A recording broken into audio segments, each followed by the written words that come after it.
Yes, we are here in Jamesburg. We haven't seen any rain over the last 2 to 3 hours here, but there is a lot of cleanup to be done here. In some areas here in Jamesburg and surrounding areas have seen upwards of 9 inches of rain just today. As I had mentioned, that cleanup is underway. If you tilt down, you can see this muddy mess that's left over from the flooding that occurred earlier. Much of that water has subsided, but as you can see right here, there's still this muddy, sludgy mix, and that muddy, sludgy mix has moved into the Four Boys ice cream shop here in Jamesburg. But before we get to what's inside, if you take a look over there on the white fence, you can see where that water line is right there. That's about 42 inches high. We're talking about 3.5 feet of water. If you take a look at some of this video from earlier, you can see just how high the water was here at this location.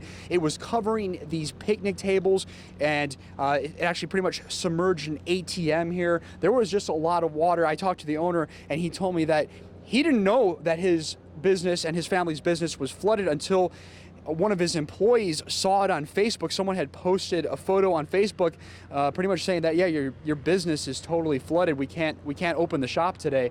I want to show you some of that damage inside. We're not going to go inside, but we're going to shoot from out here. You can see some of the mud that is just piled up on the ground, on the floor, excuse me, inside the Four Boys ice cream shop. The water rushed in here. It flipped over refrigerators. You can see a refrigerator that's over on its side. Now, if you pan to the left, this is an interesting note. I talked to one of the owners, Luke, and he told me that the dumpster, you see that red dumpster in the distance, that dumpster, because of the water, was moved all the way down about a football field away, and it was settled on those train tracks. The water moved the dumpster that far and left it on the train tracks. They had to actually bring a tow truck in here to retrieve their dumpster and put it back in place.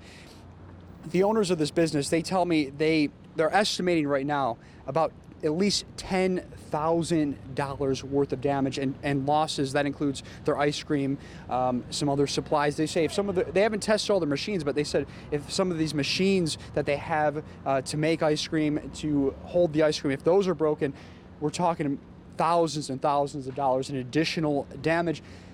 They're out here cleaning up right now. You can see if you pan over, the brothers are out here cleaning this up, but they say that they're hoping to be back in business and operational by next week, but there's a lot of work to be done here at their location. Here in Jamesburg, I'm Keith Kosinski, News 12 New Jersey.